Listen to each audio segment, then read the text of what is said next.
ये कहानी एक सैनिक की है जो वियतनाम में युद्ध के लिए गया था।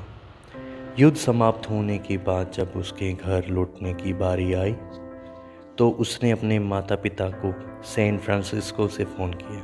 कहा, माँ और पिताजी, मैं घर आ रहा हूँ, लेकिन घर आने से पहले मुझे आपसे एक बात पूछनी है।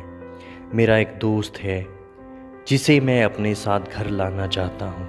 क्या मैं उसे घर ला सकता हूँ? बिल्कुल बेटा, ये भी कोई पूछने की बात है। हमें तुम्हारे दोस्त से मिलकर बहुत खुशी होगी, माता पिता ने जवाब दिया। लेकिन पहले एक बात आप लोग जान लें, सैनिक बोलता गया। युद्ध में वह बहुत बुरी तरह घायल हो गया है। उसने एक बारूदी सुरंग पर पैर रख दिया था और उसमें उसने अपना एक हाथ और पैर गंवा दिया है। उसके पास कोई जगह नहीं है जहां वो जा सके, इसलिए मैं उसे अपने साथ रहने के लिए लाना चाहता हूँ। उसकी यह बात सुनकर उसकी माँ बोली, बेटा, तुम्हारे दोस्त के बारे में जानकर हमें बहुत दुख हुआ।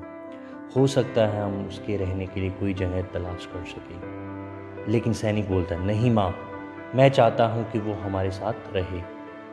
लेकिन बेटा, पिता ने कहा, तुम समझ नहीं रहे हो कि तुम क्या चाह रहे हो। इस तरह का अपाहिज व्यक्ति हमारे लिए कितना बड़ा बोझ होगा। हमारी अपनी ज़िंदगी है जीने के लिए और हम नहीं चाहते कि इस तरह की कोई भी परिस्थिति हमारी ज़िंदगी में दखल दे। मेरे हिसाब से तुम्हें अकेले घर आना चाहिए और अपने दोस्त को वहीं छोड़ देना चाहिए। वह अपनी ज़िंदगी जीने के लिए कोई ना कोई रास्ता निकाल ही लेगा।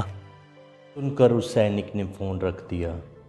कुछ दिनों बाद उसके माता पिता को सैन फ्रांसिस्को पुलिस से एक संदेश मिला जिसमें उन्हें बताया गया कि उनके बेटे की एक बिल्डिंग से गिरकर मौत हो गई है।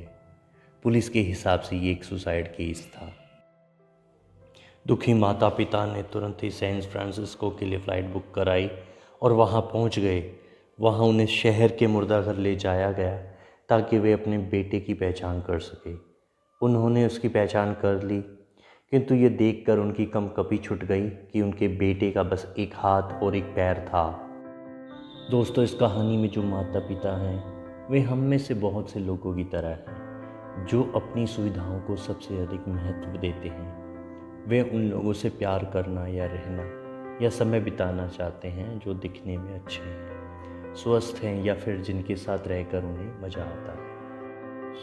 वे ऐसे लोगों को पसंद नहीं करते जो देखने में स्वस्थ, सुंदर या स्मार्ट नहीं है, या जिनके साथ वे मज़ा नहीं कर पाते, या जो किसी भी रूप में उनके लिए असुविधाजनक है। वे ऐसे लोगों से दूरी बनाकर रखते हैं।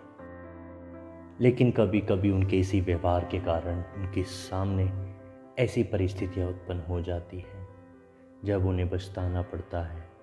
आइए लोगों को वे जैसे हैं वैसे ही अपनाएं और ज़रूरत पड़ने पर उनकी मदद करें।